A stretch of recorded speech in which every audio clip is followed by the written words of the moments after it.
Well, hello, my CNC brothers and sisters. I'm Garrett with IDC Woodcraft, and there's only half of me right now. Our sister, Kate Tucker from Women Who CNC, is sick, and her family is sick. Her two kids have strep throat, and so does she. So it looks like it's just little old me, kind of, sort of.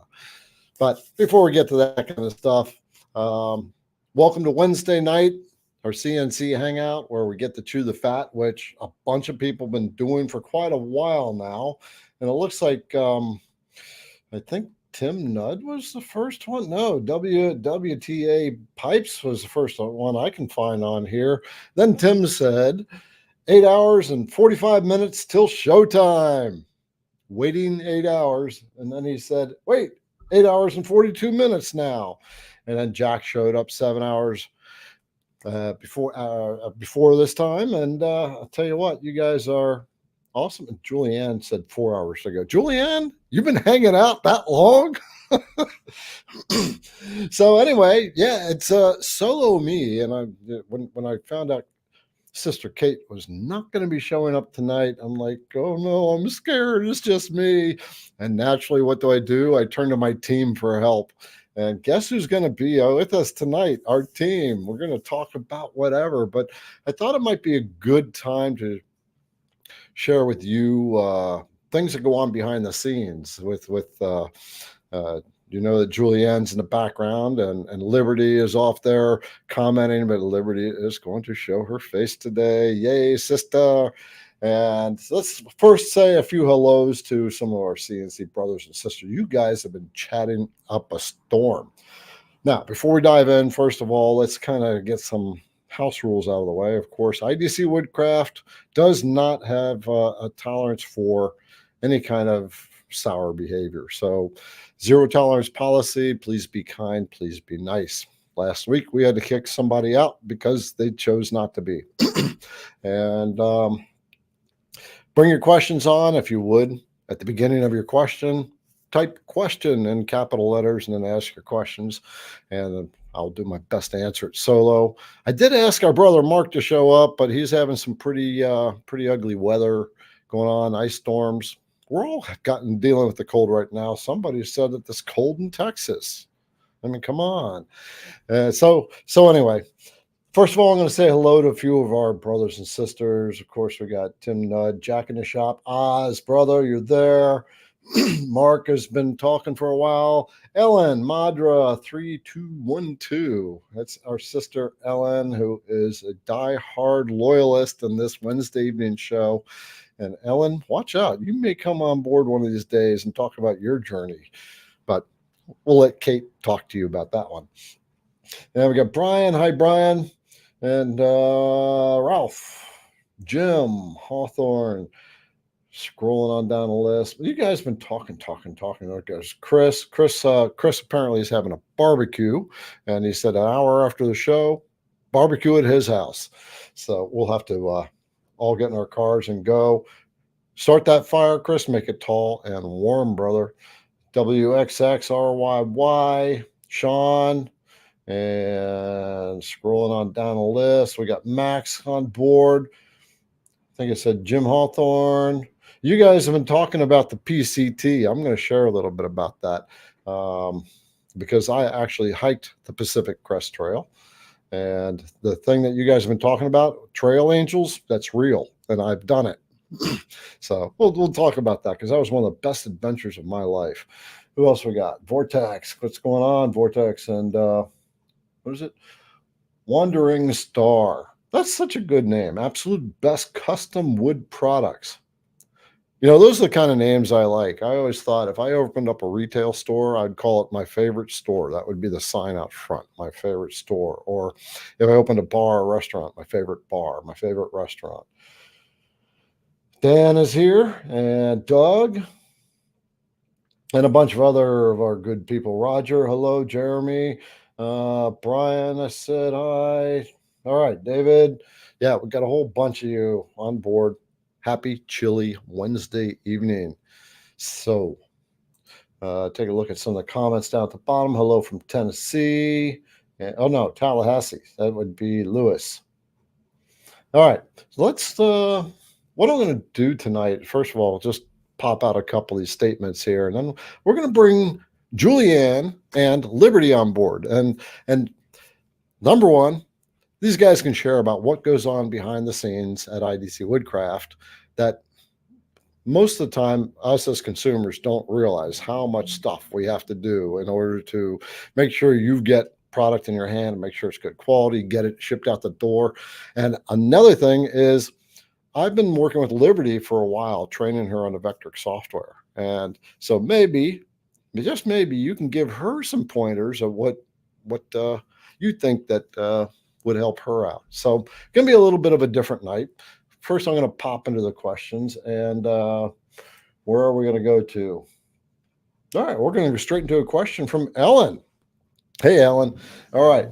Does anyone use Bubinga wood? My supplier is getting into it, getting it in, and we just wonder how it carves. I wonder if anybody answered that question. I'd like to see, because I don't know anything about Bubinga wood. I got to go all the way back and find that question. Boy, you're way at the top, Ellen. There you are. Yeah, somebody put something in the comments about that kind of wood, because I don't really know. I mean, there's so many species of wood that it's even I haven't heard of a lot of them. So Babinga, I have heard of that. I read somebody said something about that a while ago, quite a while ago, and I don't know. I don't remember. So. Sean, you got a question. Been working with your Onefinity this past year and possibly have your first big order and partnership with one of the largest lock makers making custom boards. Okay, so I would love, Sean, for you to type into the comments how that happened. These are the stories that I love to hear, because when it comes to getting CNC, many of us want to get into business, and I've talked to several people on the phone, and so has the team, where they just bought a machine screwing around. Ellen did this, right? And then before they know it, they have a full-time gig with some company, and you never know what happens as long as you get yourself out there. So, Julianne, make sure you mark Sean for his explanation. I would love to hear it. And oh yeah, this is where Jim, he said, so I marked this one, I didn't mark the other one. So they were talking about trail angels. There's another comment above this. They were talking about somebody said their daughter went on the PCT, which is the Pacific Crest Trail. Most of us have heard of the Appalachian Trail, which is along the East Coast. It's a 2,100-mile hiking trail that starts in, I think it starts in one of the Carolinas, and it goes all the way up to Maine. That's one of Liberty's one of the things that Liberty wants to do, and I encourage her to do it. The PCT is a sister trail that goes along the West Coast, and I did that one, and it's wonderful going up and down the mountains. But they have trail angels, and what trail angels are people who help the hikers when they get off the trail to go to supply towns and what have you. So that's what we got. It's one hell of an adventure, as Chris said. And this is anything in life. This is my attitude. It's a good attitude. Decide to do something, then do it. Right? So often we hesitate. It's like CNC. Most of us looked at CNC machines and and then got scared, right? And hesitated for a long time. It doesn't work until you do it. Anyway, I am going to, how's the spindle coming? I was going to bring the girls out, but we'll bring them out in a minute. Jim has asked, like he asked last week, how's the spindle coming? Okay, so brothers and sisters. Oh, Julianne, get the spindle link, by the way. You know that I have gotten a spindle from PWN CNC, and I'm getting ready to install it and trash the Makita router. Well, not trash it, get it off the machine. So today I started tearing it apart and Adam, our videographer, he was filming me. They're going to talk about maintenance on the CNC router, and I'm doing the spindle changeover now. So my long mill that you always see behind me is in pieces at the moment. And by the way, I'm out of the shop because it's quite chilly out, as we all know, and it's hard to keep our shops warm. So that's why I'm up in my apartment at this point. All right. Lewis has a question. Can we talk a little bit about facts and how to pick out about fonts and how to pick out fonts that work with the CNC?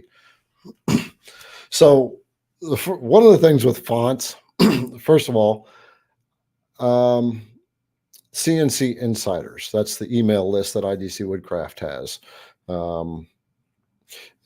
I have an email that goes out that gives you multiple font sources, but I can tell you right here, one is called 1001fonts.com. That's 1001fonts.com. You get a lot of free fonts off of there.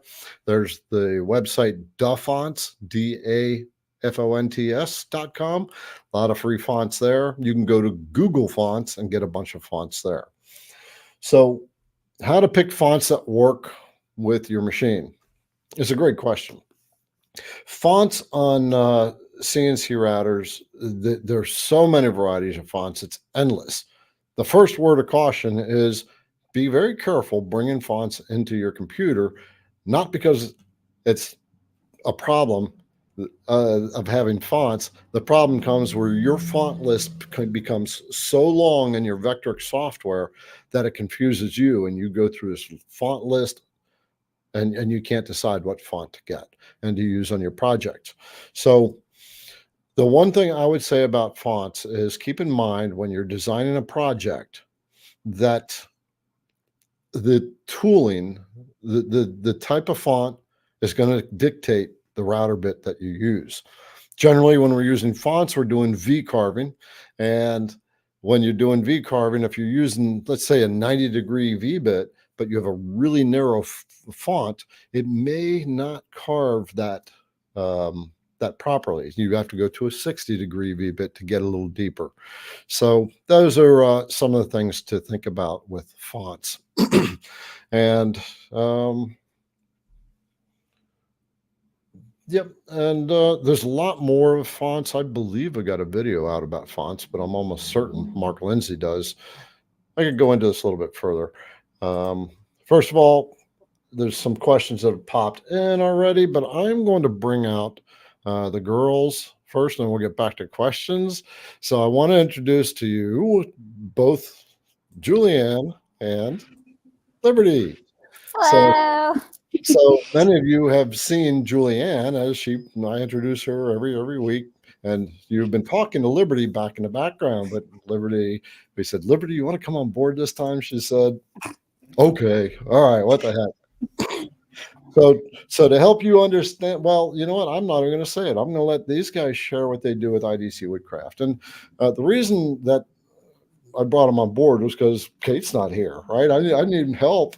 And the second reason was, okay, well, let's talk about this. Let's introduce to you to what really happens behind the scenes of what we have to do to make sure that your products are getting to you. So first of all, Julianne, or well, no, we'll go to Liberty since they've talked. Yeah, yeah. Look at these guys. Liberty, what's your position with IDC Woodcraft, and what do you do? What do you make sure happens? My position is the shipping and inventory person, and I make sure what you want gets to you as best I can. With lots of M&Ms. Yeah, we kind of killed her a week ago with the Badger release. So Liberty is the one that's making sure your M&Ms are in your packages. She's writing the notes on your packages, and Julianne backs her up when she needs it. Julianne has a different role. Julianne, share what your role is. What's some of the stuff that you do? Well, I don't know. In the job description, it didn't say keeping you organized completely. So But as administrative coordinator, I do all the background, making sure the finances are good and in order to go to the accountant, making sure Liberty has supplies and things that she needs to actually get the things out to you, inventory on products. Yeah, I'm working on that one still. Yeah. But yeah, just making sure everything runs smoothly and sticks all together. Keeping these two in line along with Adam, it's a full-time job, you guys. So girls, how crazy have I made this whole thing so it works? It's really, really fun when you pop things in and say it's get this ready. We're doing this tomorrow. Yeah. It's like, okay. Yep. Yeah. What kind of supplies do we have to have in place in order to make a shipment get out the door? Envelopes, labels, markers, bit packages, bit labels, stickers, more stickers, more stickers, more stickers, M&Ms. Boxes, stamps, cups. ink. Yeah. Plus we have a printer. We got the software you have to work with to process the orders. And when there are problems, Liberty goes back into the software. She's got to keep track of things. Liberty's also the phone girl, right? She's taking the phone calls. And this is why Liberty is learning, why I'm so focused on teaching her. She's been with IDC, how long? A little over a year now. Yes, almost a year. Well, yeah, like a year and 3 months. All right. I found Liberty in a coffee shop. She was serving in a coffee shop, and she was always bubbly. This coffee shop is just below here. She's always a bubbly person, and her attitude was always good, and that's what attracted me to her. And she got to talking to her a little bit, and said, maybe you'd like to do this, because it really takes a lot of good energy to do. She's a front line to you. All right. And she's got really good telephone presence, and she loves to talk to people. And sometimes we get phone calls. We get phone calls pretty regularly for questions, and I'm not available nearly as I would like to be. So I need to get someone trained up to field questions. So, so tell me about it, Liberty. What about it hasn't been as fast as I wanted to train you. No, but a lot of my training recently has come from the customer phone calls. They'll call and they'll say, I've got a couple questions. Can you answer them? And I say, I will do my best. And then what I can't answer, we're going to go to Garrett and learn together. Yep. I mean, from the beginning, I have absolutely loved the magic of it, and watching you make it and actually like getting to get my hands dirty with it finally has been so much fun. I think going through the files and making files, I love like making things. Like I'm learning how to make my own files, and like that just opens up the possibility of like I can actually do this. So I have like already a list of things that I'm making files to learn. Yeah. All right. Cool. Yeah, it is a lot of fun. So those sisters and brothers who have just shown up, I'm Garrett with the IDC Woodcraft. This is a regular Wednesday night live hangout, and there are some not so familiar faces hanging on the screen today. Our sister Kate is sick with strep, and so are both of her kids. So she is down and out, and so we had to grab somebody, and such last minute. It's kind of like me, okay, we're going to do this now with you guys. Well, here it is. Okay, I'm going to do this now. Come on board, guys. Bring them on board. And so that's what we have done. And we got a nice little comment here, Liberty, from Max. It said, Liberty rocks. She gets those orders out quickly. I do my best. Thank you. Liberty does more than do her best. Let me tell you something about IDC Woodcraft. I have really high standards for mindset, attitude, and drive. People don't really have to have the skill set coming on board. They have to have some foundation, but But at the end of the day, they have to be. I'm a driver. I drive myself, and so it's naturally I want others to drive as well, and so it has to be kind of a natural part of them. And I'll tell you, we'll be these two girls will be in the back. I'll step into the warehouse, and they'll be cracking up jokes and stuff like that. But sometimes they're just drilled in doing their stuff, and like, just don't bother me. I want to ask them a question. They give me that look like, don't even dare, Garrett. So that's what it's like. Yeah. It's So fun. Oh, Chris. Yes, I have do not disturb for Garrett. I have do not disturb for Garrett. I put a sign on my back. yeah. Well, we're at a point now where we can start reading each other. Yeah. I can look at Liberty, and her body language is telling me she's in her zone. Leave her be. Same with Julianne and Adam, who is we'll have to get him on board sometime here. But he's the guy that's doing the video stuff, getting it all wrapped up for me, putting it together. Makes life a lot easier. I can focus more on videos and some of the other things we got coming. And by the way, what we got coming are 2 new products. One is in the final design phase right now, and CNC insiders, you get discounts on new releases. Liberty hates that. What happens when I release? What's that? I have a love-hate relationship with it. I love our people. I love our list. I love, giving people extra special things, but y'all are really hyper and get real on it. Yep. Liberty ends up when we release the Badger at the beginning of the month for that week. Both these girls were working overtime. They chose to work overtime. They were both working 10 hours a day to get these things out the door, and it still took us a week to get them out the door.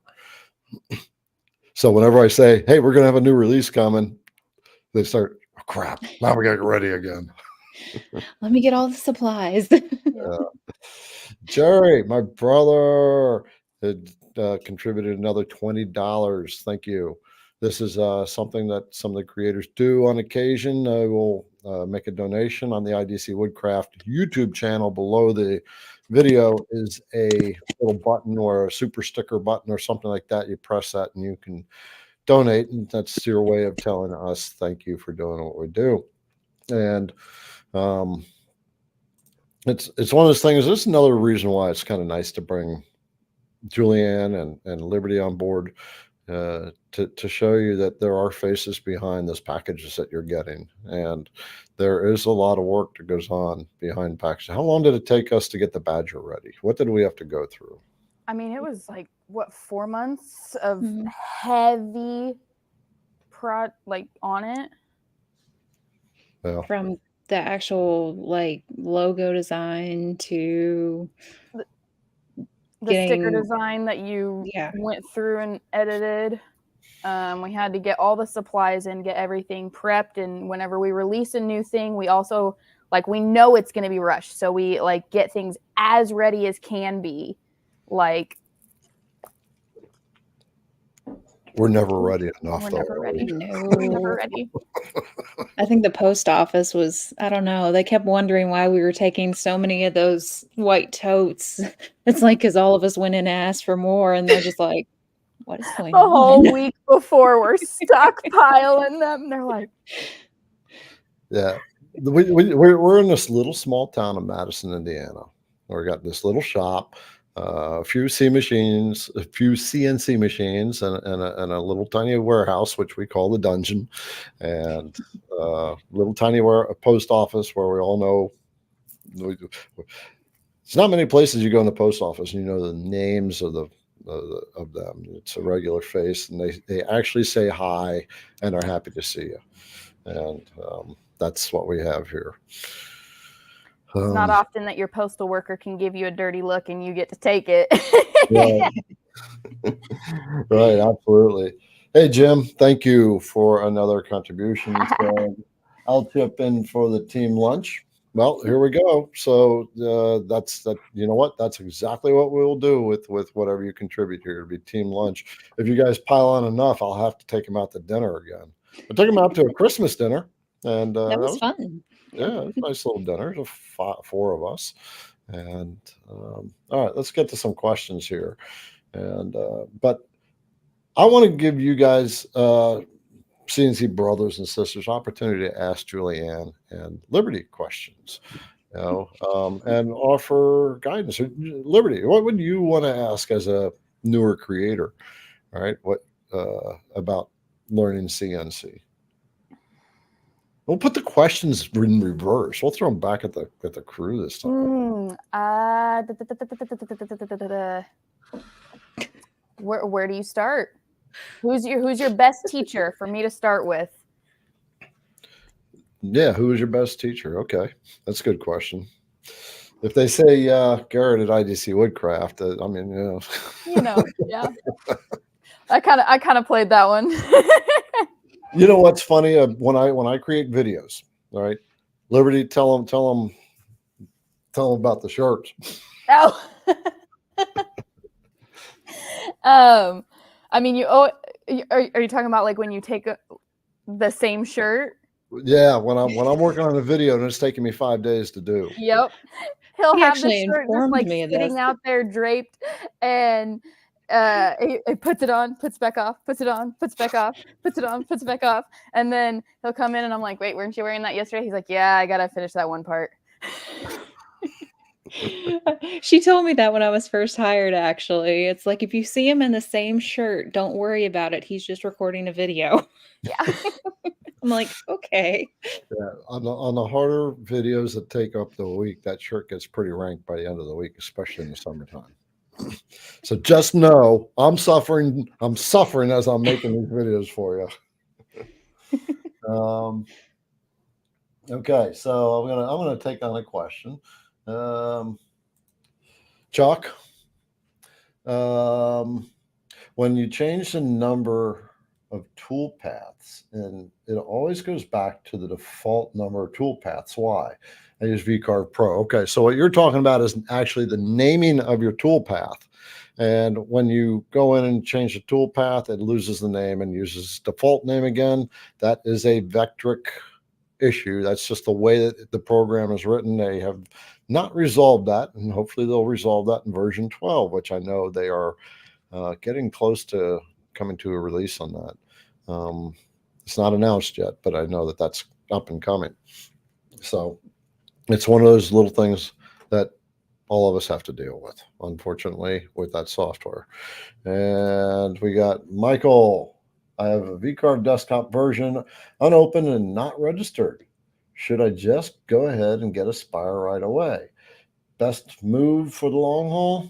So let's, Mike, the best answer on that is, if this is your first time in CNC and design work, then you don't need a Spire yet. The difference between VCarve and a Spire is that VCarve does your VCarving, and the Aspire creates 3D models. So you have to learn how to carve and how to work with the design software of VCarve. And then when you want to create 3D models or 2.5D models, then you move up to Aspire. So I would say if you're new, I would not, even in the long haul, it's two different skills altogether. Learning the vectoric software, then learning the 3D modeling. Two totally different skills. Start with the VCarve Pro or VCarve Desktop, whichever one, and then work your way up once you're fine. Put it this way, I've been at this 3 years and I still don't have Aspire. So, okay. We got it. Wow, we got 16 things marked out here. Julianne, she's staying right on top of it. I'm All right. working on it. Well, let's throw a few more statements out there for you guys, and then we'll bump you off, and I'll take care of some questions. I won't bump them off; they'll keep them in the background, pop them out once in a while. So, anybody would like to give Liberty some suggestions for learning the vectoric software? Yeah, bring it on. I like that. So I'll be waiting for your comments. Here's one from from Chris. He said, work on the basics. Get the best budget can afford. Oh, that has to do with the software. He said, work on the basics first. That's the question regarding Aspire. At your best your budget can afford. He says that's why he gets IDC Woodcraft bids. What we got? Oh, here you go. Here's the best one. Best one from Rich. Practice this. And Jim said takes Kyle's course, and that's exactly what I'm going to do with Liberty. I'm in Kyle's course, so she's going to take it. She's ready. We have to install it on our computer, so put that on our checklist for tomorrow. Julianne, put that on the notes. Got it. I'll write it on my hand. Yep. All right, girls. We're gonna step back. You guys can keep chewing the fat, and then we'll bring it back out a little bit later. All right, let's get back to questions, brothers and sisters. So I am in an area of questions. I'm not necessarily always looking at the responses that are going on, so I will do my best to do that. But we have Julianne in the background, making sure we got that under control. And so question coming from from Josh. Looking to buy a long mill, working with wood mostly. When you're working with a CNC router, you mostly want to be working with wood or HDPE, which is a plastic, acrylic, the softer materials. Routers spin too fast to think about working with metals. Should I even get the recommended router or just jump into something more expensive? So the most of your benchtop machines, Long Mill is a benchtop, Winfinity is a benchtop, Millwright is a benchtop. They are generally offered with the basics of a trim router like the Makita or a DeWalt or an off-brand. And they are fine, though companies like Makita did not recommend that it is used for CNC. The reason these trim routers are used for CNC is just because of their size, their compact size. But in all reality, they do lack power in certain cases, and they are loud, very loud. You always want to have hearing protection when you're running them, and they burn out. If you hang around the Facebook groups long enough, then you will find out that Makitas give up the ghost, literally. You'll see it from time to time where someone will take a picture or video of it and there's smoke coming out of that Makita. It has seen its day when that happens. So if you plan on doing it a lot, pretty regular, I would just consider perhaps a spindle. I am installing a spindle on mine right now, coming from a company called PWN CNC. And Julianne will put a link in the comments for you so you can take a look. Their spindles, when you select their plug and play kits, it literally, you plug it in to the control box. They've got it set up, so that's all you have to do. And then you can go. Now, of course, there is some stuff you have to do to prepare for it. Like on the long mill, they give you a drag chain. A drag chain is what holds the wires going to any moving parts. And the drag chain is not big enough for the water-cooled spindle, so you have to get a larger drag chain. That will be in the video that I'm creating right now. It'll give you all that information. But if you get the air-cooled unit, then you don't need the bigger drag chain. So spindles are made for this type of work, whereas trim routers that are adapted to CNCs, they're not designed to run for such a long period of time. They're handheld tools. They're designed to run for handheld amounts of time. So I hope that answered your question. Yes, it'll cost you more for the spindle. In the long run, as it's going to hold up a lot longer. And let's see. Oh, we got Harvey. Good evening, everyone. Sorry he's a little late. He sings at churches in the choir, and you have practice on Wednesday night. You're a beginner and want to learn lots of stuff. So Harvey, welcome to not only the world of CNC, which is amazingly creative, but welcome to this community. As you read the comments going by, you'll see that this is more of a family too. People talk to each other, so it's a Wednesday night hangout of us all creators. So I'm gonna readjust my camera just a little bit. There we go. Makes it a little bit easier for me and puts my face right in your camera. Okay. Another question from Paul says, I'm cutting a large profile cut, 2 foot by 4 foot approximately, outline of Michigan, upper and lower peninsula. The material's 1/2 inch MDF, and you're using a 1/4 inch end mill down cutter. Can I use the Beast or Badger, or is it too rough? So the answer on that is the Beast and the Badger are going to give you rough edges. They are designed to remove material really fast. And for those who don't know, the Beast, the Badger, the Hog are what they call roughing end mills.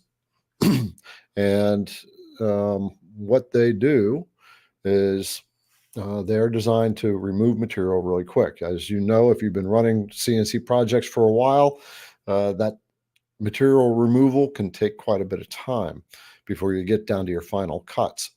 And so what those bits are designed to do is to speed up that process.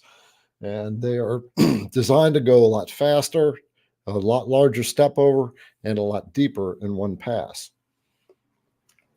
So, but they have a knurled edge to them, or serrated edge. I'm gonna bring one up in the IDC Woodcraft store. So for those who don't know, I can show you exactly what it is. These are very popular bits, and there we go.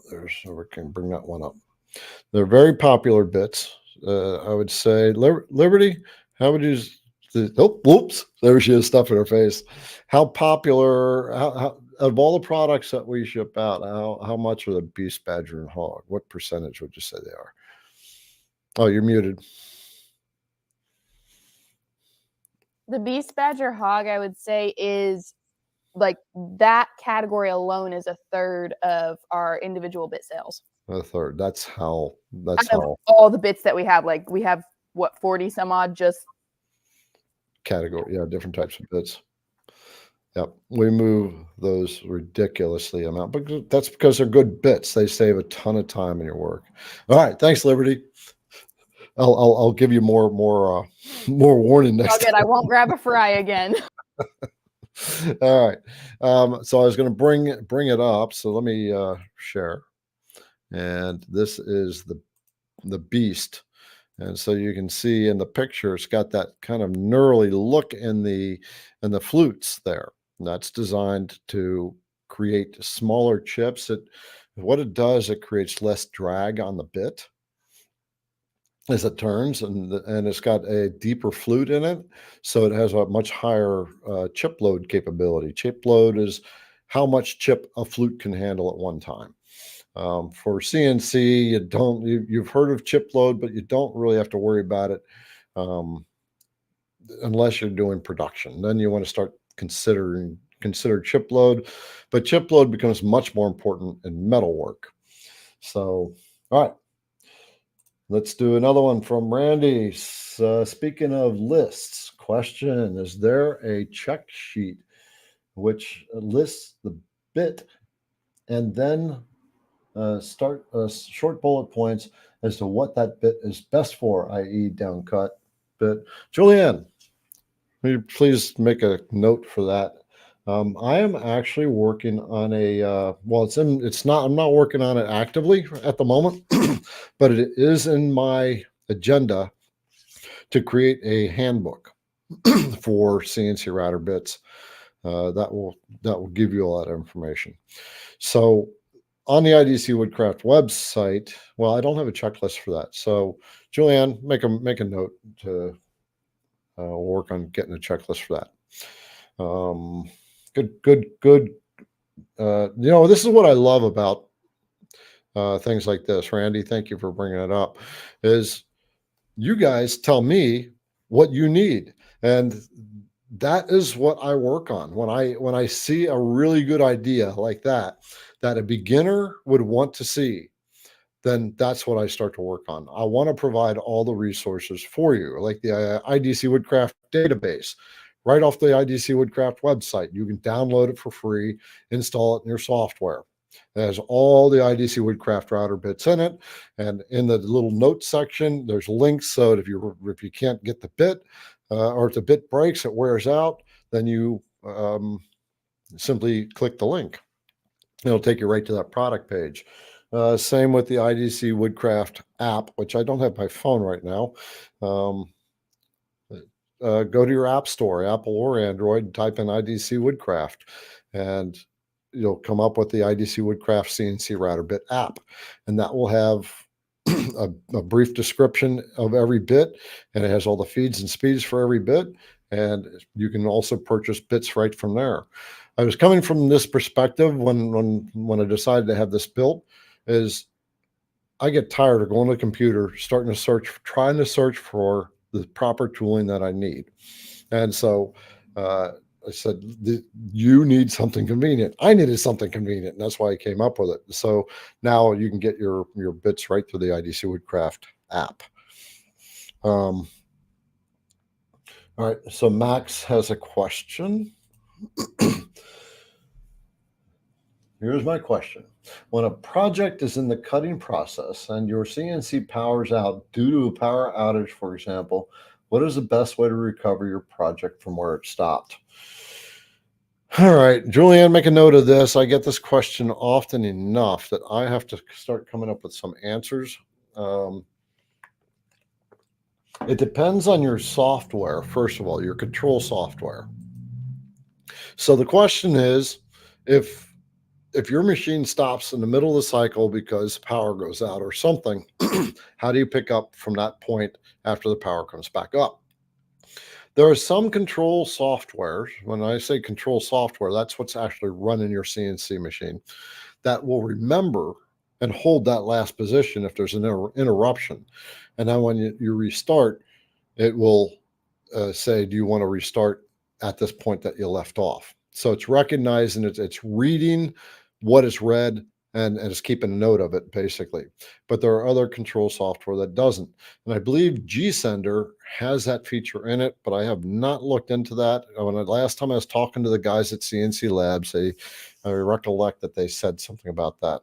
They are in usually talk to them every 2 weeks, but they've been quite busy lately developing the alt mill and a CO2 laser, which I am so super excited about, and all the other developments they have. By the way, we've ordered another long mill, which is going to have a little label on the front. It's going to say Liberties, baby. Liberties in the background going, yeah. Okay, I do want to say again, muscle chuck. Right. So I'm always getting questions about the muscle chuck. If you don't know what that is, it's a quick change tool that, you have to use the wrenches to replace your CNC router bits. And it's one of those little evils that we have to struggle with, right? You're trying to hold the bit, you're holding two wrenches, and you're just trying to manipulate a little bit more than what we like. And it's one of those necessary inconveniences, but now they've got the muscle chuck, which is literally a two-handed operation where you use a wrench, you release the bit, and the other hand, you grab the bit, put the other bit in, and with the wrench, just tighten it back up. And when I made a video about that, we got swamped with requests. So right now, IDC Woodcraft stocks the muscle chuck for the Makita router only. I am in touch with Joe, the guy that owns Muscle Chuck, about one for the ER20 spindle. What they have at one for the ER20 collet, but it's 1/2 inch. and no one with a benchtop has half-inch tooling. So I told him, Joe, we need a 1/4 inch. And so he's working on that now. So that's not even out there yet. But when it gets out, I will be the first to let you know. If you have a ER20 on your machine, then when that 1/4 inch comes out, I will announce that. The spindle I'm putting on my machine is an ER20 collet. So, yeah, it's kind of nice to be the point man on saying, wait a minute, this is what we need. You got that, but we need this. So then there's another new product. Like I said, I've got 2 products I'm working on. So CNC Insiders, if you're on the IDC Woodcraft CNC Insiders email list, you will start to get notified about what it is and when it's coming out. When I have products, when I'm being a distributor for other companies like Muscle Chuck or Widget Works, the diamond engraver, there's usually agreements that there aren't discounts on those. And so that's why those are usually not discounted unless I agree, we come up with an agreement as a distribution partner. But things that I have direct control over, my OEM equipment, the router bits, and other accessory stuff, CNC Insiders get a discount on when I release it. So I got another product I'm getting ready to work on. It's going to be a couple more months. Some of you will want it, some of you won't, but you won't know what it is until I start telling you exactly what it is. But I'm excited. It's a tool that we need, that all of us need to have in our toolbox when we're doing CNC work. I do want to share one other thing. Most of you know that on a quarterly basis, sorry, I'm talking so much, my throat's getting scratchy. On a quarterly basis, IDC Woodcraft donates to St. Jude. And so last year, and up to Q3, and I figured out after each quarter what we'll donate for that quarter. And for Q3, by the time we're done, we have donated $22,000. Now, it was $21,000 to St. Jude and $1,000 to an organization called Missing Alexis. So all of us know what St. Jude is. Well, for those of you who are not familiar with the United States, St. Jude is a well-known research hospital for children with cancer.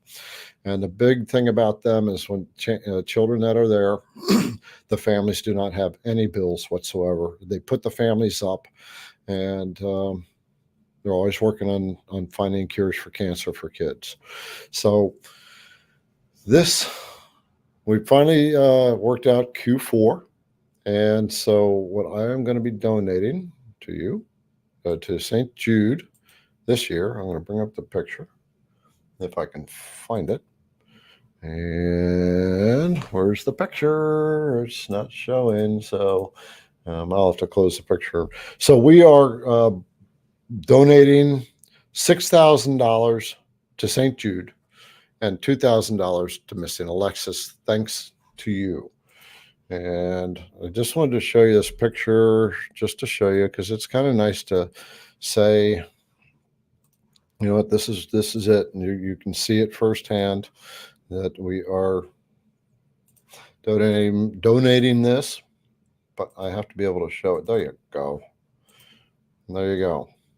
We got the check to St. Jude for $6,000, which was sent out today, and Missing Alexis Foundation, which will be given to them in person on February 3rd. The whole team is invited to a dinner with them because we donated to them last time. The reason I donate to St. Jude is because my niece had cancer when she was 6. I did a live interview with her on New Year's Eve. And my daughter, the reason I donate to Missing Alexis is my daughter. Well, Missing Alexis is a foundation that supports parents who have lost their children.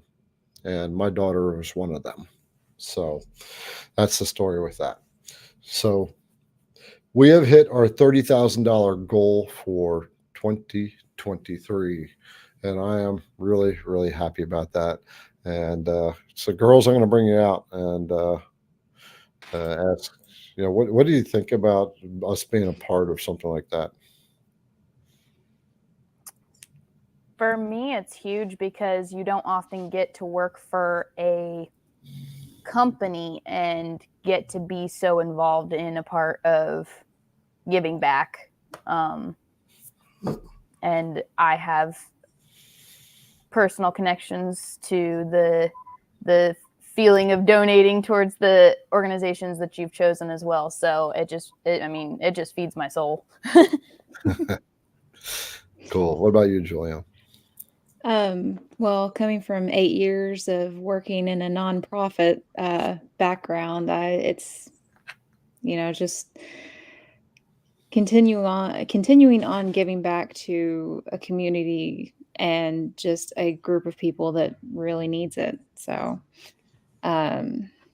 just whether it's monetary or supporting them just in their ventures, it's just fantastic. Yeah. Yeah. And it feels good to be able to do that. It's, it's nice to be a part of something bigger than ourselves. We're part of this amazing CNC community, and this is a bunch of a community of givers, right? And that's, and then to help the world at large. What better can you do? Well, thank you, girls, for sharing your thoughts. I'm calling them girls or ladies. They are in command. They were wearing the pants at IDC Woodcraft. I just do what they say. All right. Let's see. We're going to go to Max. We talked about the power outage. I'd never finished. Sometimes, if you don't have that capability to figure about if you lose position or if your power turns off and you're in the middle of a carve, sometimes you have to do your best just to try that point in the program. And unfortunately, you have to edit G code sometimes. I don't have a short answer for that. I wonder if anybody else has answered that in the dialogue there. But sometimes I have just restarted the carve. And if it's way in like a 3D type of carve, I do my best to find a position. I'll just go through the G code and I'll know that I have a 0 point. My start point, like the lower left corner, is my 0 point. And I can look through the code and I can say, okay, this endpoint was approximately 5 inches over and 2 inches up. And so I can look for those points in the code. However, that can be complicated if you have multiple passes. Like you have your first pass, it steps down, cleans everything out. Then it takes second pass, it steps down and cleans everything out. And it stops somewhere in the second pass. There's so much code to try to figure out that sometimes it's not worth trying to pick it back up at that point. Reset your Z, reset your X, Y at your 0 point, drop your Z down just a hair below what you had it at, and start your carve again. That's probably the best way to do it, especially if you're not well versed in G code. So thank you for asking that question. And next one is from Jen. Hello, Jen. How you doing, sister? Jen is another long timer of this community, and she's also a member of Women Who CNC. Now the person who is normally with me, our CNC sister Kate Tucker of Women Who CNC, runs a Facebook group called Women Who CNC, and it is a private group for women only. So any woman who is wants to get into or does CNC work is welcome to join that Facebook group. But if you are not a woman, then you are not allowed in. And she does that. I agree with what she does because it makes it a safer place for women to work. They just talk different, right? They talk different than we do, and so it's a really awesome idea. And even Vectric has recognized that she's doing that. So Very cool. Thanks to one of our CNC brothers out there who brought her to their attention. And so also, if you want one-on-one help with your Vectric software, in the description of this video down below, there's like a half of a sentence and there's a word more. Hit the word more and the description will open up partway, and then there'll be a word more again and it'll open up all the way. And in that description has links for everything, how to set up a one-on-one with Kate. I don't know if we have the Beast or Badger in that, but Julianne, put the Badger link into the comments. Since we were talking about the Badger and the Beast, you might as well throw them in there. Okay, so speaking of Beast and Badger, Jen is asking, are the Hog, Beast, and Badger good for profile cuts? Are they suited for pocket clearance? So a little bit of one and a lot of the other. And the question is, so what I mean by that, we talked about the Beast, the Hog, and the Badger. They are roughing bits, and they're not designed for clean cuts. They're designed to remove material. And then generally the rule of thumb, and I'm going to make a video about this because I get this question all the time, is you offset that cut just a little bit from the finish line of your project. Say that you're carving this rectangle here, and just say it's a pocket inside of you're making a bowl, a square bowl, and that's a lot of material to remove that bowl. So you use the roughing bit to hog it out really fast, and you come back with your upcut, downcut, your compression end mill, and you finish that. You just do one last cut, but you need to offset the roughing bit just a little bit so it leaves a little bit of material for that last cut. And so the Hog, Beast, and Badger are primarily designed for when you have to remove a lot of material. It's just designed to cut down the time. If you have deep profile cuts, they are also very good for making it doesn't have to be a deep profile cut. They're very good for making profile cuts, but again, you want to offset, because if you cut through with those, you're going to be left with this serrated kind of feel. Like, you know what a quarter looks like. A US quarter's got the serrations. Well, think about rotating those serrations, and they're just all around the project. So they're designed for speed. They're not designed for prettiness. You can use them for those, particularly if you are cutting out a lot of things off of one panel. Like you're making coasters and you're using a 4x8 sheet and you're cutting 100 coasters out of it. By all means, what I would do is profile out every coaster with the Hog, the Beast, or the Badger with an offset, because it'll go so fast and it moves off to the next, but you're not cutting all the way through. You're just cutting almost all the way through. And then you'll come back in with your down cut or your compression bit and make your final cleanup pass all the way through, and that'll finish the job. So I just want to reiterate, those bits are there to remove material. They're not there to do pretty cuts. You can use them for either one of these, a profile or a pocket, but they're not going to leave a pretty edge. That's you got to come back in with another bit. Like I said, I will create a video about that because I get that question a lot. Thank you for bringing that up, Jen. Let's see. Where are we at? Lyle Luttrell. How's it going, Lyle? Question: what adapter do I need for using the Badger with the muscle chuck? Okay, good question. I'm going to bring that up on the website. Julianne, that's something maybe you can do in the future to help out, is get those prepared on the site, and then you can share the screen, but I will take care of that for now. And I'm going to go to Collets, and I'm going to share my screen once I can get back to this. The question is, what collet do you need? All right. And we are going to go to collets. All right. So what you're looking at right now is the collets page on IDC Woodcraft. And this here is the muscle chuck.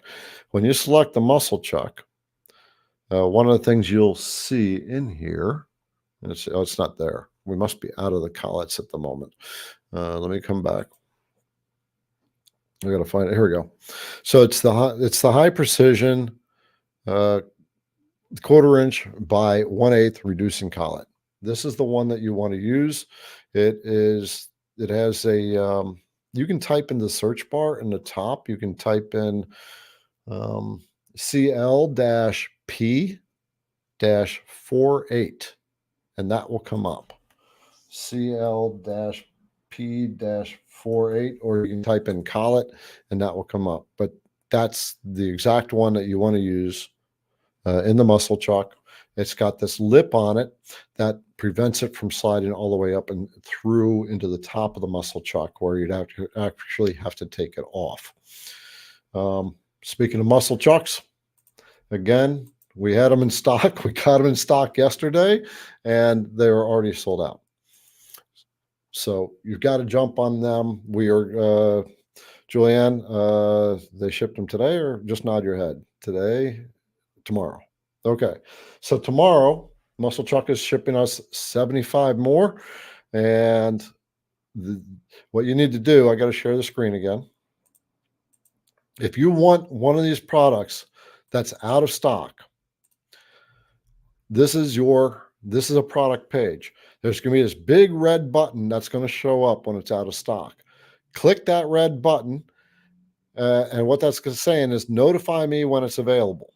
And put in your email address and your phone number, and you will get a text and an email, and it will tell you. So if you want this, go take care of that. We're getting 75 more.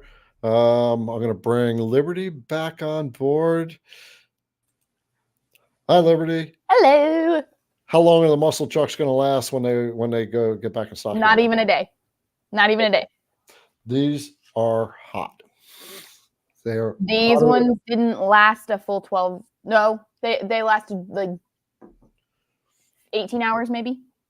We put them on inventory of 5 yesterday, and they were out by 10. By 10. Okay. Yeah. And that was overnight too, so half the people were asleep, the rest of the day. So get yourself on that list. When we inventory, thanks, Liberty. When we inventory them, you will get notified. So the muscle chuck is working on it. So I don't remember if Roger, did I bring Roger out before, Julianne? No, okay. There was another R up there, but so Roger has given us $20 donated to us. Awesome team. Appreciate you all, or all of you. And so we got Liberty and Julianne here, and they're sitting on the sidelines. And just, it's good to bring them on board so that you understand that there are other people, their faces behind what we do. And there's a lot of work that goes on to get things ready. We have probably, Liberty, I'm going to bring you out again. How many router bits? How many bits do we have sitting in inventory that we still have to label up? Oh, that we still have to label up. Currently, I believe we're sitting. I think we've got like 500 of those, 500 of those, 200 of those. So like 1,500-ish. 1,500-ish. Oh no. No, you got another box of 1,000 sitting there. Yes, yeah. So I think we're closer to 3,000 right now. Right. I have some behind me waiting for after the live. Yeah, and so there has to be a dedicated person doing that. And so when we have downtime, that's what these girls are doing. And this is the value of the team, right? The Liberty and Julianne, they come walking in the morning, they got boxes in their hands going, what's that? Well, bits I took home and labeled, right? These guys are dedicated. They're taking the stuff home. They'll do it at home. This is what we do. It's just what goes on, right? There's a lot of work. I'm doing the same thing, being here tonight. And these guys are here tonight too. So thanks, Liberty. You'll be back. So Roger, thank you. There is an awesome team. How Roger donated. This is the IDC Woodcraft channel. And down below the video, there's a little button somewhere that where it's called a super sticker or something like that. And you can contribute a little bit of that. And I think it was Chris that said, or someone said that take these guys out to dinner, right? So buy them coffee, and so now we're at about $60. So it looks like we're getting close to a good solid lunch now. Getting close to dinner. I will definitely take him to dinner. Thank you again, Roger. Okay, so I have been in the back end here. I've got this column where I can see you guys are talking, and there's two columns I can pick from. The one is where we have picked out comments to bring out to my attention, and Julianne takes care of that. Then the other is where you guys are randomly talking. So the last time I looked at that was about 10 minutes ago, and there's been 144 comments since. So you guys are talking up a storm. I'm going to pop over a little bit. Looks like Liberty's talking to some people there. Mark is making some comments, and Michael made a comment. They're lucky to have hardworking women like that. I really am. Now, I want to tell you that I know what I want IDC Woodcraft to be. Going into this myself 3 years ago into the CNC router space, and all the little things that I found as problems, trying to find the right router bits. Which ones do I get? Which machine do I get? What software do I get? How do I work the software? How do I set my machine up? All these questions are the journey that everybody goes through. And when I started realizing that, I made it my mission. I'm going to solve every one of these questions. Come hell or high water, I'm going to put together a program that's going to walk you through. And that's what all the videos I've done have been based on. The problem is these videos aren't really sorted. I have an old list of all the videos. I did sort them, but I've made many since. But there's also the one-on-one things that go on. And the time that there's only one of me and a million of you. And well, there's three of us actually, and four of us and a million of you. And our hands are all full. And so it's my job to streamline this and put together a nice little system. And that means I need help, right? And I need people who know CNC, they know certain things, or they have the teacher's spirit. They want to be part of IDC and what it's going to be doing, because I'm going to be putting together a whole thing. I'm going to I am connecting with the companies. And by the way, Mark, I did make contact, and this little side thing with Mark, directly to you, Mark. He made a suggestion. I made contact, and we are on our way of creating a good thing. What I'm talking about is another CNC related company that we all know very well. And I want to get all these companies together, because the way I view it, we have a machine, we have the tooling, we have the software. And all these companies, they generally deal in their own little space. The router bit companies just deal with router bits. They may show you a little bit about other stuff. Software companies, they know the software. They're going to show you about their software. They'll show you a little bit about the other stuff, meaning machine and the tooling. And then, of course, there's the machine companies that teach you all about their machines. But they at the end of the day, none of us can live without each other. If any one of these industries, the tooling industry, drops off, the software in the machine is worthless, right? If the machine drops off, the tooling companies and the software companies are worthless. We can't exist without each other. And it's my duty to bring us all together to create a very constructed, how do you say, a nice flow to teach people. And it's going to be bringing people on board to IDC Woodcraft, either directly or indirectly, and we all work together to develop courses and create a path for you that's going to work for you, teach you from zero all the way up to becoming an expert. The finished work, we had Ray Kinman on, and then turn it into a business. I'm going to be putting together a business course and some coaching. So anyway, doing a lot of talking, but then Gary said, you love my short videos. If you haven't noticed, IDC Woodcraft has been cranking out the shorts lately on YouTube, Facebook, and TikTok. And we were doing one a day, and now we are doing 2 a day. And it's fun. It's fun to be out there. All right. Let's get back to some questions. Looks like the girls are talking in the background too, huh? All right. What are you saying? Dropping 75 to 200. Okay.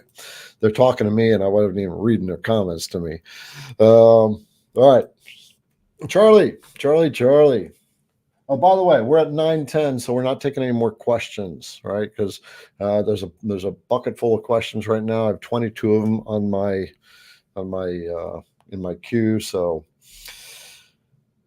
any update on the muscle chuck for Bosch routers?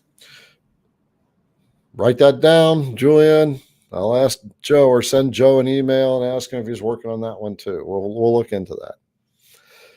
The way I see it, with all the muscle chuck comments I've been getting, we are going to ultimately have muscle chucks for virtually everything that's out there.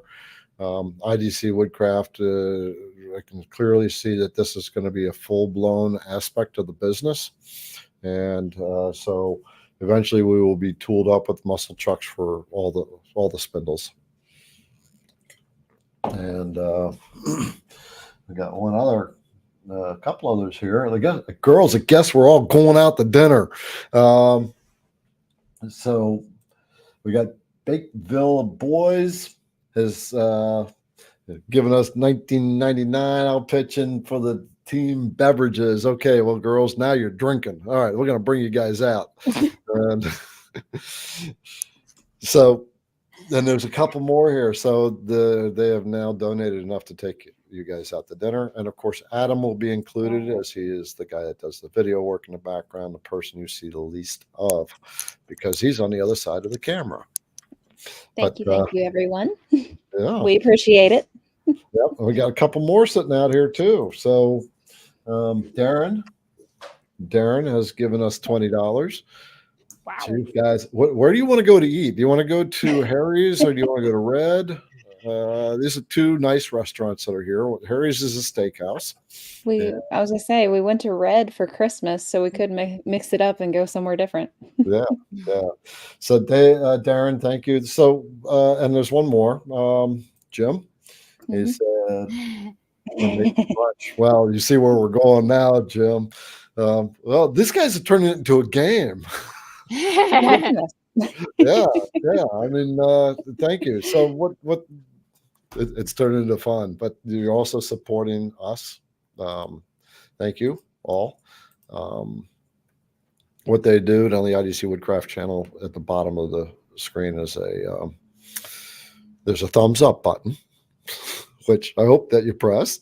There's a little super sticker button, and then of course in the comments below that there is in the description there is a lot of links in the description.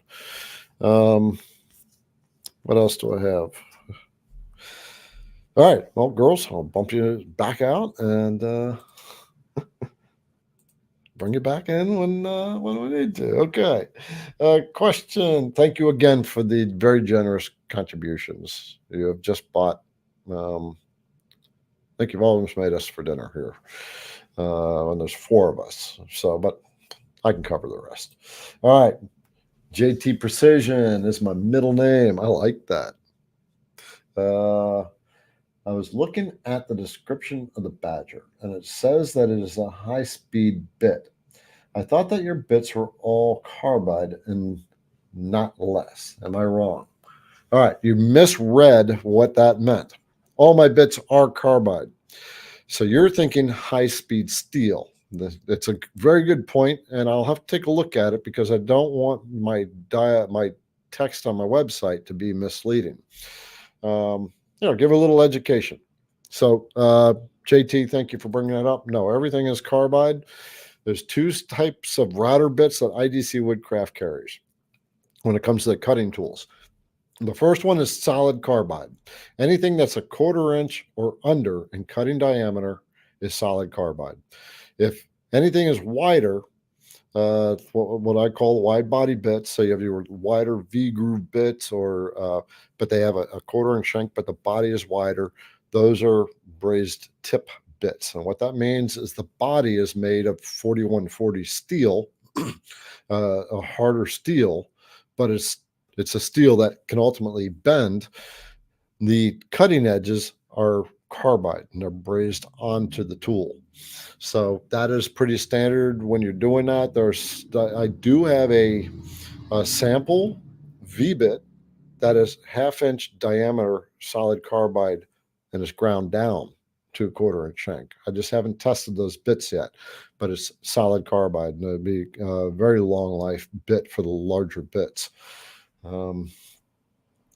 So the difference is high-speed steel is what your drill bits are made of for your drills. High-speed steel is a flexible steel, and it's designed to be flexible because all of us, when we're drilling holes with our hand drill, we always going like this or flexing that drill bit. And so the high-speed steel is perfect because it doesn't break. It can handle some flexing. All right, Bart, good to see you back, my brother Bart. Bart has been around the IDC Woodcraft channel since almost the day it started.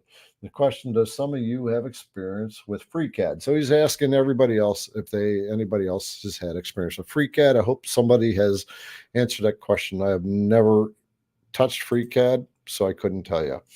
And our brother Mark has a question. He says, what is the hardest part of learning to use the Vectric software? Guess who's coming on board, Liberty? That's a good question. I'll let her answer what she knows, then I'll answer you what I know. I will. So we're talking about like the files and all that, or just learning the Vectric software in general. What did you find was one of the more challenging things as I was starting to teach you?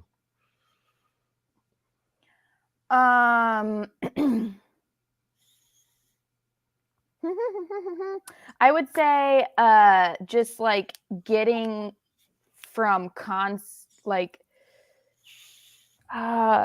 like just the image to like it actually being on the machine, like learning the different things that I had to do, the back and forth. Like my brain wanted to keep the two separate of like playing with the file versus putting it into a tool path in the machine and stuff like that. Okay. I would say setting it up to the actual project versus just playing with the file, because I've played with files all day long. Right. That was hard. Okay, cool. So in my experience, I think for me, the idea of looking forward into what you want to create and then pulling it backward in time to making design. So you're taking your imagination, you're creating, you're trying to get it out on this design. And a lot of times when we have this idea in our head, we don't necessarily know how to place it and put it into a design. Right? Exactly. And that was one of the challenges. And then the other one is understanding the concepts of, I want to say nodes, but I don't think nodes but nodes is one of those things that you don't ever hear of until you actually get into it. And then you have to wrap your head around that. Yeah. The hardest part of learning Vectric was to back up for me. The hardest part was to not want to create the most complex project right out of the gate. Many people, yeah, it's normal. We see all these cool things that people create, and the first thing we want to do is, I want to create that, and we come into it not realizing that there's a lot to learn. It's like anything else. You got to learn to crawl, then you learn to walk, then you learn to run, and then you learn to fly the jet plane and jump out of it. All right. All right. Thank you for your input. Anything else on that one, Liberty? No, nodes. I will say nodes were really hard. Still learning them. Still don't understand them. Okay. All right. Yeah. That's a good one. Okay. Thanks, Liberty. All right. So thanks for asking that question, Mark. I will just reiterate this for any of those who are brand new to CNC. We all want to make the best things right now, but in life, it's like anything else, there's a skill here. And just because I came with the impression that, oh, this is going to be a lot easier than what it actually was. But that's why people like me and Mark Lindsay and Kate Tucker are out there creating content to teach you how to do that. That's why Kyle Ely has created a course with the Vectric software. The toughest part is the design work. Right. Once you got that down, then it certainly gets a lot easier. If you're trying to figure out the Vectric software by yourself, and you're one of those ones like I was, you think that you can just figure it out. Don't do that, because what you'll do is you'll figure out how to do some stuff, and then you'll jump into trying to create something, and you're going to run into lots of problems. And the reason you run into problems because things were going on that you need to make sure you take care of in the design before you get to the carve, and that requires knowing the basics. And that's why I am always saying, learn from those who teach you. Your design software is something you have to know before you start carving. You have to design. Your machine won't do anything until you have a design. And so I always recommend Kyle Ely's course. It's the only Vectric course that's out there. And learn your CNC. Many creators have done it already. And many of the brothers and sisters who are on this channel right now are taking his course, and they will tell you, as a matter of fact, put in the comments what you think they should do when they're learning this Vectric software. In the description of the video is a link to Kyle's webpage, so you can check that out. It's a full-blown course. It'll take you from zero all the way up to expert with the Vectric software. I do recommend that you do that. Thank you, Mark, for bringing that up. Crosscut Creations question. I'm working on a project where the vectors are joined, but I need to adjust the small section of said project. Is there a way to unjoin vectors in order to isolate the part I want to work on? Yes, there is. And I'm going to pop you back off. So I'm going to bring up a Vectric design.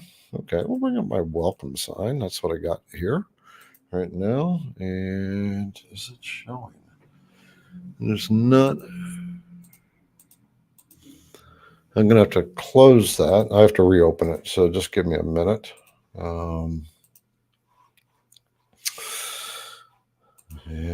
let's launch it again. Vectric.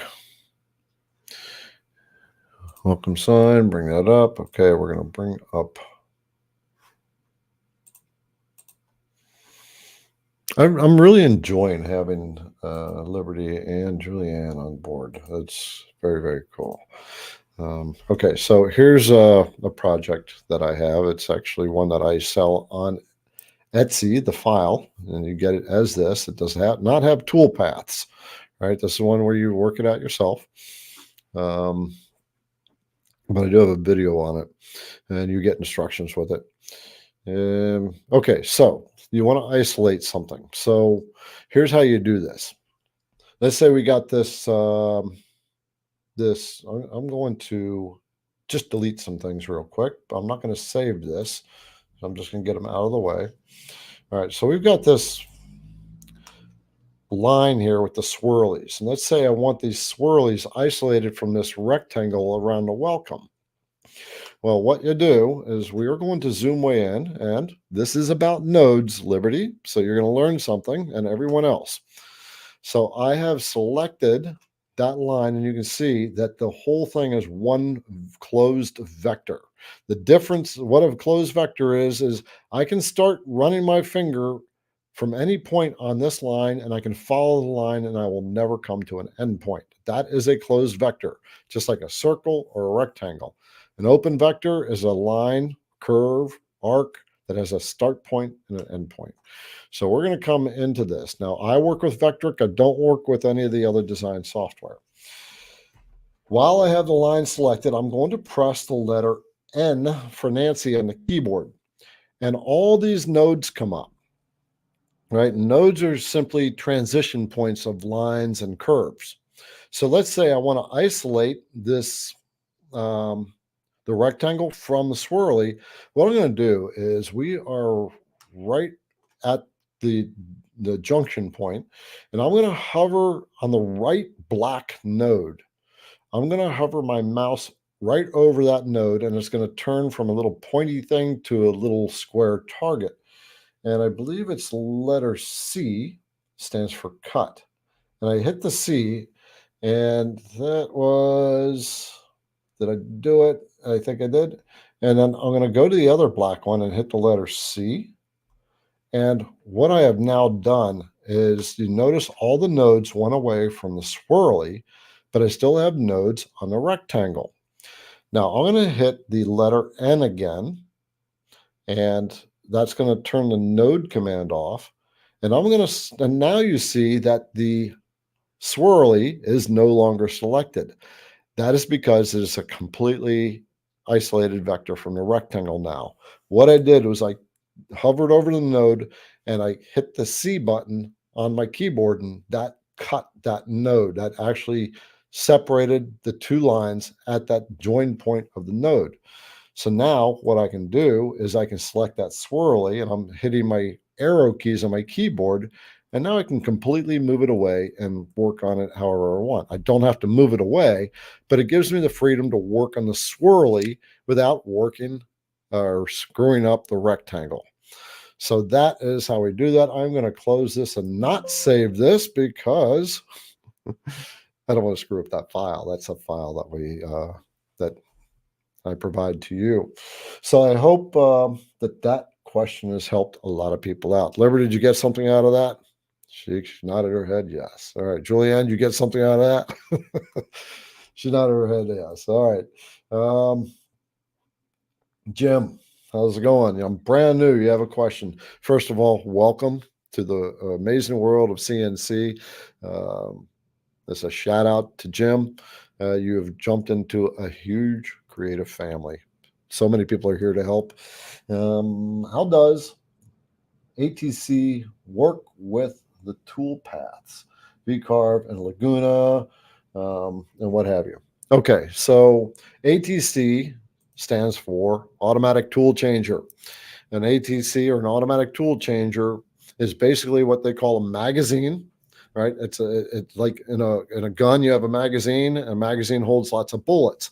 On the CNC machine, the magazine holds a lot of tools. And you can have a round tool changer, or a round magazine, or a straight magazine. And there's programming inside the machine that will bring you allow the machine to change the tool. And so I had to get back to that question. So Julian, you popped it out on me. But how does it work with VCarve? You don't have to bring it back. It's really important in all your design software that's going to write the G code for your tool changer, that every tool has an independent number.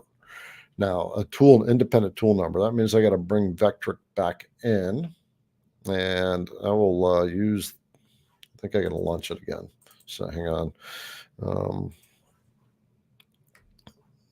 right, so I'm going to go back to Vectric. If you have an ATC in your machine, every tool has to have a tool number. Now, the IDC Woodcraft database, when we add a new router bit to it, we automatically add a new tool number to it for this very reason. We're going to bring up the welcome sign. Doesn't really matter what I bring up. I'm going to go to the router, the tool database, and I'm going to select a router bit, and I hope this is showing up properly. But for those that use Vectric software, this looks very familiar to you. And what you're looking at on the left is all the IDC Woodcraft router bits. This is the database for the Vectric software that you get for free off the IDC Woodcraft website. Go to the website, right at the top, there's on the menu, it says database downloads. Click that and you can get the Vectric database. And we are always updating it. Also for Carveco, Fusion 360, and Carbide Create. All right, so down at the very bottom of every tool, the very last item in this field where you have populated data, it says tool number. And if you have a tool changer, every router bit has to have a different tool number so that when your machine calls up a tool change, your post processor is going to know that you have a machine with a with a tool changer because the post process has been written that way. So what's going to happen is it's going to do the first carve with your 1/4-inch roughing bit, the beast, and then you're going to come in with the 1/4-inch down cutter after that to do your cleanup cut. So the beast has to be numbered 1, and the down cutter then has to be numbered 2. Both of them cannot be numbered 1 because it'll mess up your carve. What will happen is the machine, because it's calling up tool number 1, it's going to go do a tool change, and it's going to just grab the same tool and come back out. So the distinctive difference is the tool number has to be different for every single router bit that's populated in your database. So another reason to get the IDC Woodcraft database, we've already taken care of that for you. All right, I'm going to stop sharing, come back. Okay, now we got Bob and Annalise. All right, you're on Facebook. So just so you know, most people are dialoguing in the IDC Woodcraft YouTube channel, so you can pop over here. But let's answer this here. What is a finishing bit you recommend? Well, there are multiple finishing bits. So I'm going to say, well, it depends on what you're doing. If you're just doing a straight cut, then you're going to use, generally, I would use a down cutter if you're cutting along edges, meaning like you're carving the edges of letters, or you're doing a cutout. I would use a down cutter. That's going to prevent tear out at the top corner of the thing. Tear out is when it's pulling the fibers up at the corner of the wood where it's cutting away. If you have an upcut, it's going to rip up the fibers. There's also a compression bit, which is designed specifically for actually doing a cutout profile. A compression bit has down cut capability and upcut capability. Down cut on the top, upcut on the bottom. And so that prevents tear out on the top and the bottom.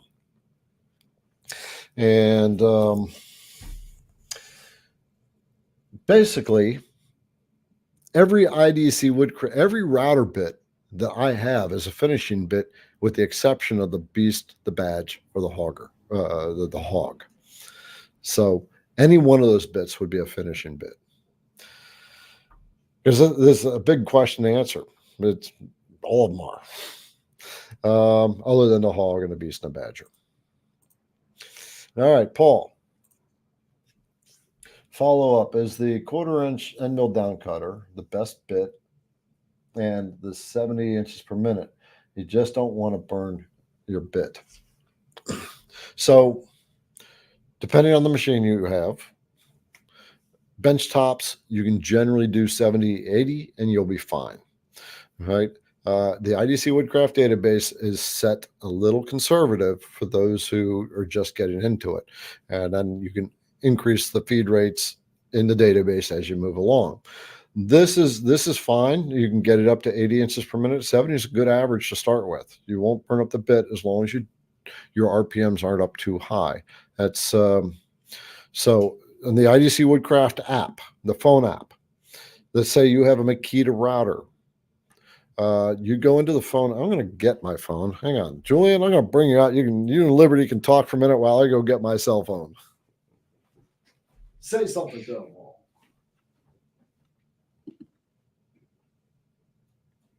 Liberty, you're muted. I was muted. Nobody can hear a thing. Man alive. 2 seconds into the job when we failed. How's it going, And he's guys? already back now. He's back. Yeah. So I'm gonna show off we my bombed. Women Who CNC sweatshirt anyways. Oh, there you go. I put that on earlier when you were talking about it. Yeah. Oh, very cool. Very cool. Yeah. Well, I just threw you guys out there to We were both muted. do that. Like, I could have pulled up the app on mine. I've got Well, it. I could have done that. Yeah. I didn't even think about that. Next time we'll do that. All right. Okay. Thanks, girls. Okay. So on the IDC Woodcraft app, when you load it up, it looks like kind of like that. There's a lot more color to it than what you're seeing. You can swipe up and you can pick a router bit, whatever you want. You go find the router bit that you want. You can type in the search bar what you're looking for. And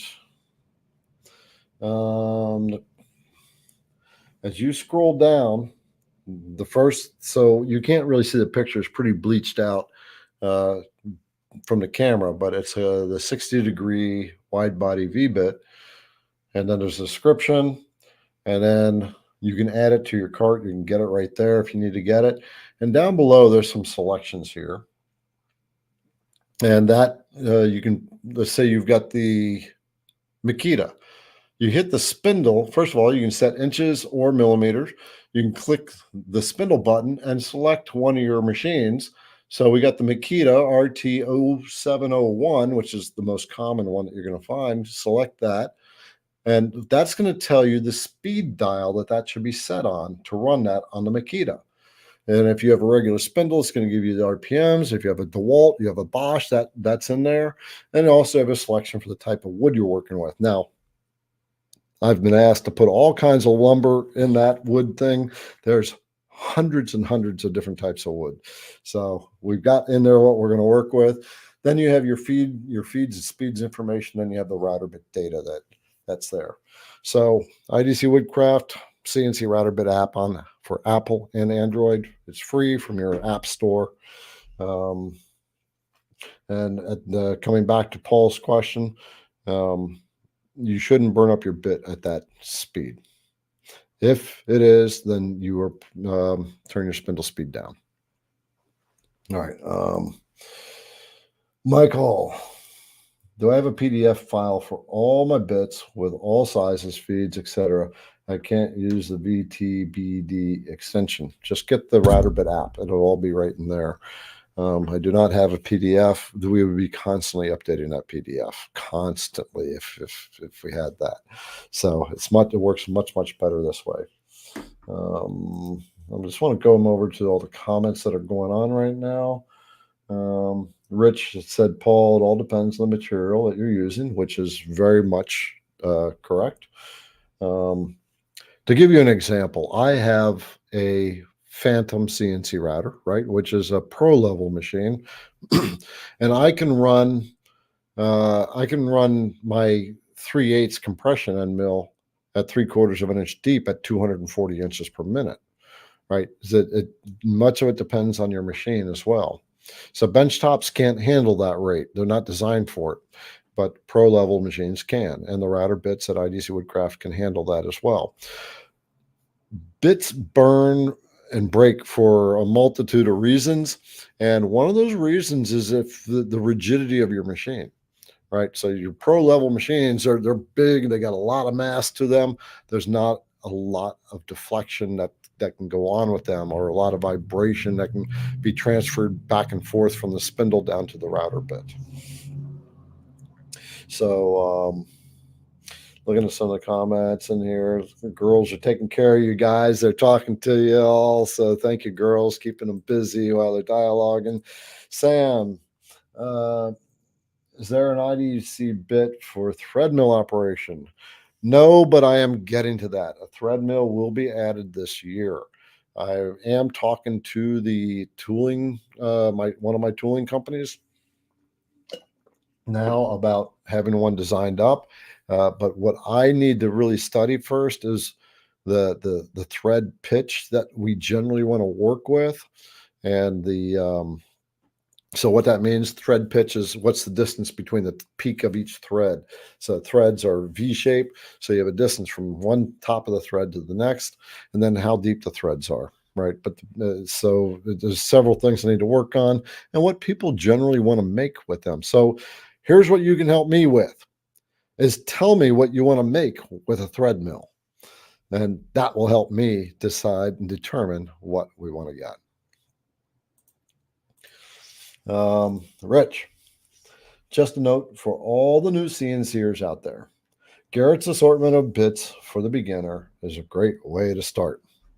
Well, thank you, Rich, for saying that. And what Rich is talking about is the this is the starter set that I have.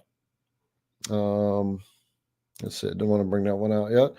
I'm going to share with you what he's talking about. And we're going to be coming out with a new starter set. We've been actually talking about it for about 5 months. It's right at the top of the website, the ultimate starter set for beginners. Now that's a slider. So there's the beast.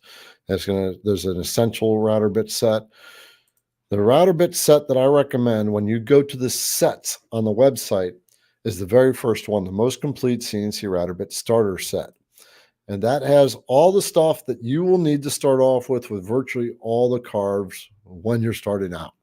You will get more bits as you move along, but this is the set that's going to get you started.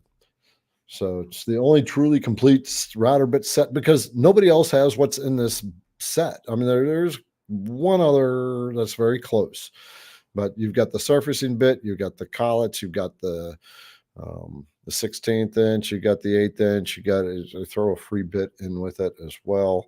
So, and I give you a bunch of files with that as well. I think you get 7 design files, and they all have instructions to help get you kickstarted from a very simple Christmas block to other things as you move along. And so let's see, Brian, someone who has run CNC mills for 20 years, would you recommend limit switches for the MK2? Julianne, put on a list for me to write an article about when to get limit switches and when not. So limit switches or proximity sensors, what those do is they set a home position for the machine. So when you turn the router on, if you have limit switches, the machine is automatically going to move to a certain position. And that is going to be what they call the machine reference point or the machine home. And you want limit switches on that if you plan on placing your projects in the same locations multiple times. We don't have enough time to dive into it here based on the questions I have left. But I'm going to say if you're getting a long mill just as a hobby and you're just going to play around once in a while, no, you don't need them. If you're planning on eventually doing repetitive type of work or multiple types of jobs, yes. If you want convenience of always knowing a zero location, a start point, if you design and you have a lower left corner as your start point, and it's always at a certain location in your machine, then yes, get the switches. So this long mill that I purchased for Liberty that has homing switches on it. It's got the sensors. So we can do that, and I can train her on how to work with those. All right, Bob and Annalise. I use 1/4-inch downcut for rough and a 1-inch, 1.0 for fine for detail. Does that sound good? I've had the Bob CNC Quantum for about a year. So using a 1.0 for fine detail. So 1/4-inch downcut will work for roughing. By the way, the Bobs will not handle the beast or the hog very well because it's a wood frame machine, and the hog and the beast it'll work with the Badger, but they're very aggressive bits. And they are putting a lot of torque on your spindle. So when you say a 1.0, that's to me a 1-inch. And I know that most CNC routers struggle with the bench tops. 1 inch is about the limit you can go. So I'm assuming they're saying a 0.1. A 1/4-inch downcut for rough cut, and you can use that for rough cut and you can use it for finish work. So yes, it does work. I need a little more information, and that 1.0 has thrown me off. I'm not quite sure what that means. So if you can make a comment, correct that, and Julianne, just watch for that. Don, question: will the O-flute cut 0.2 aluminum sheet stock? So I have not tested it for aluminum sheet stock. Julianne, write that down. I get enough people asking about aluminum. The thing with, I gotta say this again. Um, CNC routers are not designed to cut metal. You can do thin aluminum. I know you can. But aluminum is a metal that will gall up. What that means, it's going to just get real gummy and it's going to stick to your router bit. And it's so hard to get off when it does that. Um, Metals, they're not built for metals because they turn too fast. If you don't set your feeds and speeds right, you will burn up your router bit really quick or you'll break it really fast. But 0.02 is pretty thin. I will have to check with the O-flute on aluminum sheeting. So we'll get a little aluminum sheet in and check it out. I'll come up with feeds and speeds for that. If it's, I had that designed for acrylic. So I'll look at it and let you know. Let's see, I can close that one out. Is there any chance, Jim, any chance they'll work on a muscle chuck that'll fit the PWN spindle? Yeah, we're working on all that. Right now, I have one for my PWN spindle. I got a muscle chuck for it, but it's a 1/2-inch shank. And benchtop owners don't have 1/2-inch tooling. So that's an issue. All right, Brian. Great program. Thanks to all who contribute. Yes, thank you. And so we have been donated, I guess, about $100 now. 120. What have we been given? So this is buying the girls and Adam lunch and they're buying them dinner now. And so, but anyway, this is a way that people say thank you to us sometimes, and the way they do that is on the IDC Woodcraft YouTube channel. Just below it, there's like a little button, a super sticker. Again, I want to remind you down below in the description, there's lots of links. We have now donated $6,000 more to St. Jude, and $2,000 is going to the Missing Alexis Foundation.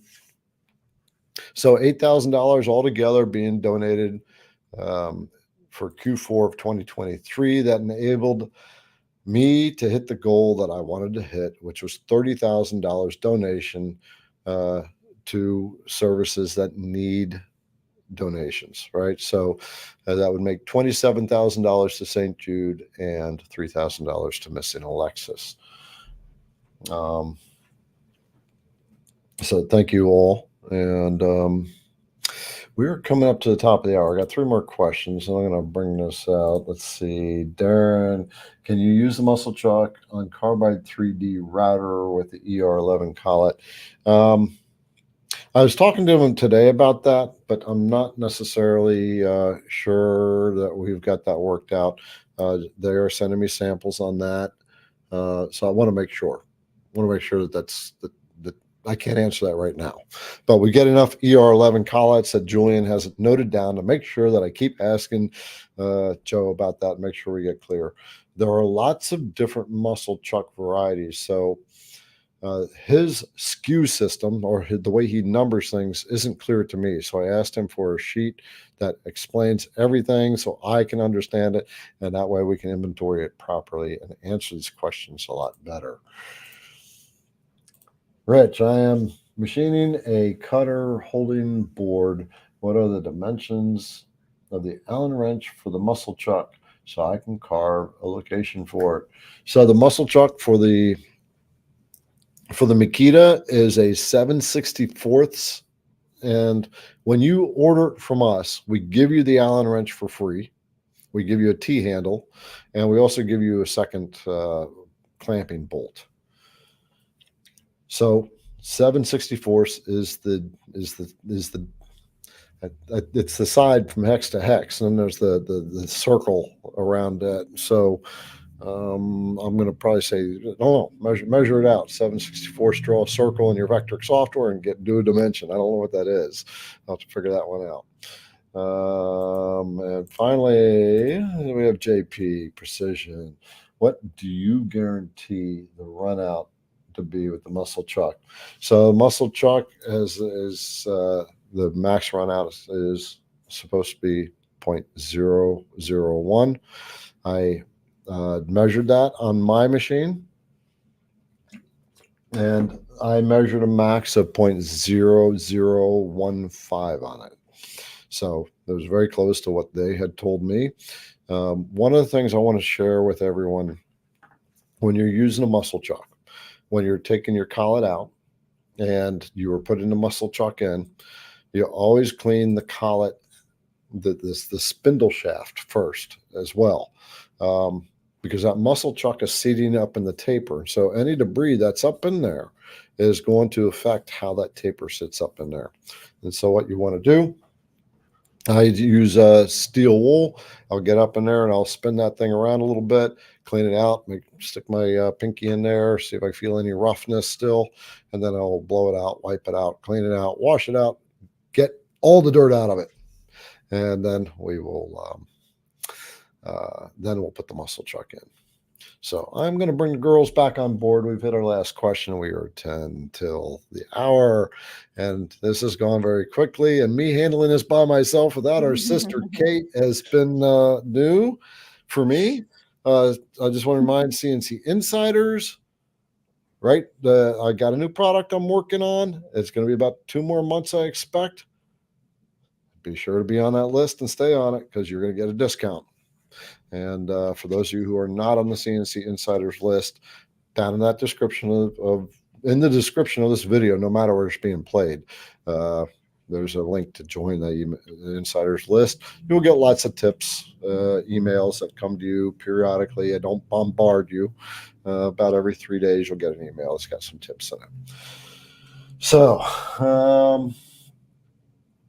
girls, you're hanging out here again.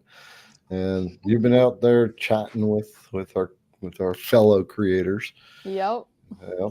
And what's it like for you guys to be sitting here and talking with everybody and being a part of the community, as opposed to just coming to a job and clocking in and doing your stuff and never really being part of the cog, you know?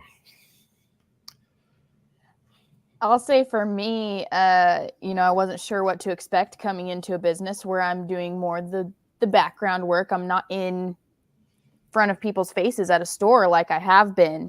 But I've made just as much connection, if not more, than I ever have in face-to-face customer service. And I love the dialogue that we have with, especially our regulars. They'll pop on, they tease us. I'll answer the phone. I've added several of our regulars who call us to ask questions or say something about their order, say hi to our contacts on the business phone. And I'll be like, good morning, how you doing? Whoever it is. Yeah. Liberty's been with IDC for a little over a year. Julianne, how long have you been on board now?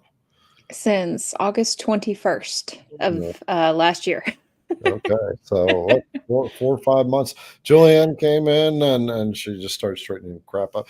I mean, it's like she took a ton off of Liberty's shoulders right away just by having her on board. What's your experience been being part of the community, not just being someone who's in the background working and doing your stuff?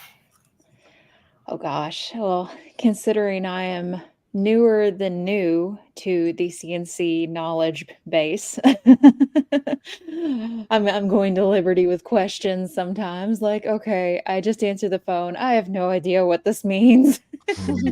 Do you know, or should we go get Garrett? Yeah.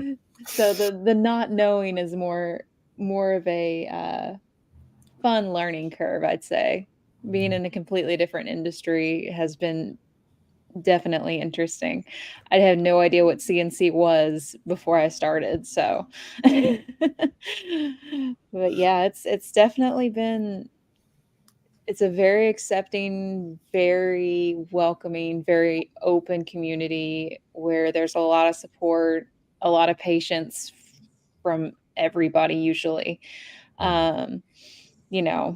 If I can't answer a question, I'm more than happy to hear about what machine you have in your shop, what your project you're working on, what's going on in your life until I can actually find somebody to answer your question. Yeah. That's what I absolutely love about it, is the camaraderie of it. Yep. Yeah. On that note, I do want to advise, I prefer not to get, can you help me with Vectric calls? Right. That ties up our time a lot. And so I prefer Vectric calls coming in through email as opposed to on the phone. It says on the website, please do not use this for Vectric help. Right. That's why we have Kate, who teaches one-on-one. If you need help with Vectric software, please go to the website, go to the Learning Center, find one-on-ones, find Kate Tucker, and she will take care of you with the Vectric stuff. Although Liberty, we are there if we need to help you with that, because at the end, we are literally married to the design software. We're married to the machine. We can't work without each other. Right. And so there you go. And what do these guys? There's a lot of people that are in need of M&Ms here. I'm seeing comments out the wazoo. I'm out of M&Ms. My bits lasted longer than my M&Ms. Oh no, that's a sin. We have to up the M&M ante, don't we? How many M&Ms do we buy? Cases? We buy cases and cases and cases at a time. Yeah. We need to actually purchase more tomorrow? Yes.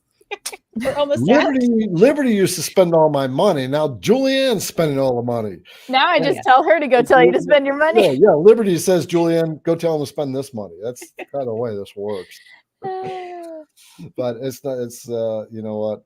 Without the community, none of this can happen. We can help you guys bringing in new people. The two awesome ladies. This is what's so good about business, right? If you're driven that way, you just help other people in so many different ways. And then we can donate $30,000 for children. All right. All right. Well, with that, I think it's about just shy of 10 o'clock. So, brothers and sisters, it is time for us to check out and do our thing for the evening, crash out. So another day starts tomorrow, and I get to finish putting the spindle on the long mill. And with that, I'm going to say goodbye. Ladies, why don't you say bid your adieus, and we'll check. Adios.